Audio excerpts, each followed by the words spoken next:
официалното си виждане, защото той през 2009 година каза, че е нужен такъв закон. Сега видях, че беше се изказал, че няма нужда. Защо си промени мнението, той трябва да каже, но според мен този закон е необходим, тъй като той визира най-вече правата на нашите сънародници в чужбина. Урежда ги, регламентира ги. Регламентира употребата на български език в администрацията, в националната телевизия и така нататък. Все теми, които сме се борили през годините да се решат. Добре, въпросът за езика е важен въпрос. Аз съм съгласен с вас и за мястото на българския език в обществения живот. Но друг е проблемът с ислямизацията. Сега наистина, честно, не хиперболизирате ли, като казвате, че цели райони се ислямизират съвсем тенденциозно? Не само, че не преувеличавам. Напротив, картината е по-лоша и страшна, отколкото може така с думи да се опише, защото там по една абсолютно тенденциозна насочена линия се строят минарета. Виждаш къща, не храм, а къща, на която е лепнато едно минаре. Просто за да има, да стърчи там и да се вижда. И като минаваш да кажеш, това е мюсюлманска територия. И в един лош за българската демокрация и патриотизъм ден, да се каже, този район е мюсюлмански, искаме това да се обособи и така нататък с всички последици, които сме ги виждали вече на Балканите, уви. Добре, от етно-религиозните моменти да минем към чисто политическите. Ето и вестник сега днес излиза на първа страница с решението на МВР да се създаде специален щаб, който разработва планове за противодействие на провокации и създаване на напрежение в смесените райони. Сега идеята, разбира се, веднага е противоречива. Одобрявате ли? Смятате ли, че... Чудесно, разбира се, че МВР трябва да бъде на място си, а провокациите да бъдат разобличани и санкционирани на часа. Аз съм за това. Смятате, може би, че вчерашния случай с кандидата за кмет в Джебел от страна на ГЕРБ доказва, че... Ами да, той дава една илюстрация как могат да протекат изборите, ако не се вземат мерки. Могат да протекат с серия от такива инциденти, да ги наречем, всъщност едно напрежение. И без това хората са доста стресирани в тия райони. Има места, където просто не смеят да кажат, че са българи. Сега, както и да ви звучи, това е факт. Това е нещо много тревожно. Тук е нужна много сериозна работа, събуждане, разясняване и най-вече освобождаване на тези хора от страха. Това е основното, по което ние поне от Атака работим.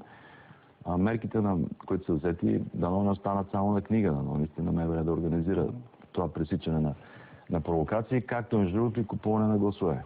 Тук трябва да има една много силна намеса, за да сведем до минимум този абсолютен порок на демокрацията и купуването на гласове. Отново са приготвени пари, чувам го, казват ми го. Отново тези общности, които традиционно биват въвлечени в схемата с купуването, отново чакат своите, даже в телевизионни репортажи виждам тук, когато правите сред тия общности, питате ги дали биха приели пари. Да, те са готови, казват си го, чакат го. Всичко това трябва... Ами то бедността води и до там. Бедността не се решава с купуване на гласове. Бедността се решава с мащабни програми, държавни, с повече държава, а не по-малко, както искат неолибералите. С държавни програми за заетост, за поръчки за български фирми, с ред неща, които за мен специално са ясни. Аз ги знам какво трябва да се направи. Знам какво. За управляващите, те трябва да отварят повече уши към моите думи, защото неведнъж съм казал, че сегашното управление има редица положителни страни. Укрепване на държавност, някои така мерки, които бяха взети с спрямо организирана престъпност и така нататък, но това не е достатъчно. Оттам нататък икономическата политика и социалната политика е етапа, към който трябва да се пристъпи спешно. Да се обърне поглед към това и да се обърне пирамидата, която е сега. С данъчната система, с неолибералната система и колониална и да се отиде към една по-затворена система на стимулиране на българско предприемачество, български фирми. Веднага давам пример от обиколките ни по различни градове. Отделни кметове се гордеят с това, че са направили площада, главната улица, направена, обновена с плочки, чудесно, много хубаво. Само че веднага въпросът кой направи този площад, като запитам, ами една турска фирма. С какви материали? С турски. Защо?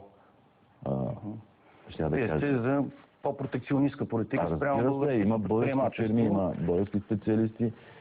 даваш им поръчка, решаваш въпроса с заетост, с преразпределение на доходи. Добре, но все пак ще ви опитам. Споменахте и думата колониално присъствие. Дори голям противник сте на тези проучвания на евентуален добив на шистов газ, на даване там на права в Североизточна България. Защо това икономически, поне елементарната икономическа логика е, че наистина може да стимулира развитието в този район и да даде тласък на икономически растеж там. Да отвори работни места. От какво толкова се притеснявате? Трябва да ви изпратя, имам на диск американския филм Газланд, страната на газа, така преведено според мен, който филм описва ужасните последици за природата и за екологията от проучването за шистов газ и експлоатирането в щатите. Огромна обществена вълна от протести по този повод. Съдебни дела и прочие. Мисля, че един такъв филм, ако се пусне по телевизиите, по медиите, ще даде отговор направо на въпроса защо. Преди всичко в най-плодородната земя на България да се правят проучвания за шистов газ е самоубийствено за страната ни. Именно плодородната ни земя е уникалното нещо тук. Ние сега да я надупчим, да я унищожим с евентуално хипотетичната мисъл, че някъде ще излезе газ, който ще го експлоатира чуждата фирма. И тук пак ще остават трохи, защото това няма да вдигне стандарта на българина. Толкова колкото го вдигна златодобива. Ние имаме невероятно ценни и богати залежи от злато и други много ценни и редки метали. Всичко това сега се експлоатира от чужда фирма, която тук остава трохи и знае се печалват. Също ще стане с газа. Въобще тази система трябва да се обърне обратно. Нека да поприказваме и за монополите. Знам, че разбира се и това е тема, която е много съществена за вас. Очуди ли на нещо в развитието по случая Лукойл?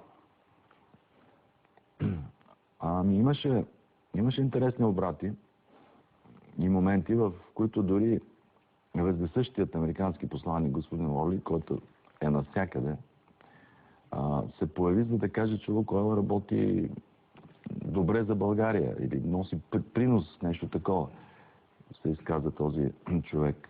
В същото време шефа на митниците обяснява как Лукойл не е внесло 1 лев печала за последните няколко години. И как работи за България тогава? Не внася лев печалба, укрива плащания, защото няма измерителни уреди и допринася за България. Никой обаче нямаше смелост ли, не знам, някакъв дух, така, характер или журналистически професионализъм да запита господин Оли как точно, какъв е приноса на Лукойл за България. Обяснете го по-конкретно, за да разберем. Това бяха парадоксалните моменти. Иначе относно Лукойл, аз съм изказал моето виждане като политик и какво бих направил като държавник. Разваля се договора и компанията става българска отново. Това е най-голямата рафинерия на Балканите. Тя не може да е губеща. Това са абсолютни нелепости. Тя е печеливша и тези печалби трябва да идват в страната, а не да отиват на някъде. Това е моето мнение. Същото се отнася и за ЧЕЗ, за ЕВН, за ЕОН. Това са договори, които се нарушават от съответните компании. Тоест имаме реална юридическа мотивация да ги развалим. Не просто защото сме някакви такива, дето искат да национализират. Те не работят тези договори. Те се нарушават. Добре, няма как да не ви попитаме това какво очаквате от новия парламентарен сезон. Той ще започне в условия вече на предизборна борба, която се засила съвсем естествено. Да не би да се окаже, че до изборите няма реално да функционира както трябва парламента, защото всички ще са заети с избори. При всички случаи ще има един превес на предизборния адреналин. Но моят съвет е какво очаква. Моят съвет към управляващата партия ГЕРБ е да се слуша повече и по-скоростно, чевръсто да възприема идеите, които и предлагам.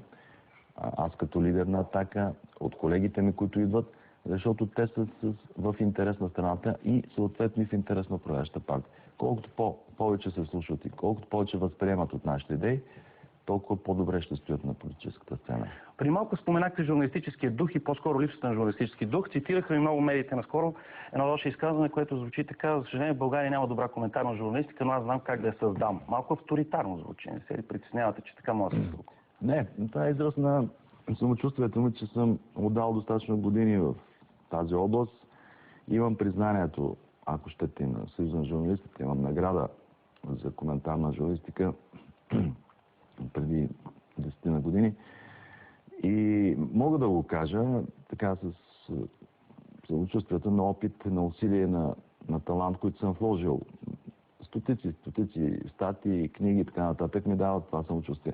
Оттам нататък мога да разчитам и аз виждам сега, когато работя с хора, които подбирам за медии, които правя в момента, виждам, че има противно на наложеното мнение, че има млади хора, които са изключително интелигентни, много добре възприемат нещата и много бързо се школуват. Тоест, изобщо няма място за песимизъм. Оптимист съм, българин е талантлив човек, трябва да бъде насочен, да му бъде дадена възможност да се прояви. Добре, президентската кампания вече е в ход почти. Какво очаквате вие сега от страна на управляващата партия? Дългоочакваното от всички ни? Говорите за кандидатурата? Да. Предполагам, че 4 септември най-после господин Фантом ще стане ясен, както се пошегувах веднъж. Тук по това очакване на фигурата на кандидата на ГЕРБ, според мен трябва да бъде изместено от един хладнокръвен анализ този човек какви виждания има в политиката. Не само просто най-после да кажем, най-после ето го, и да се започнат там биографични данни, те умилителни, идилични. Нали? Времето ни напред, ще ви помоля. Просто да се види този човек какъв принос има, какви виждания има за политиката. Това е най-важно. Какво е правил, как вижда развитието на страната и да бъде въвлечен в дискусия по тия теми. Аз съм за това. Благодаря ви много. Господин Волен Сидеров, гост на денят започва. Останете с новините и Наталия Николова.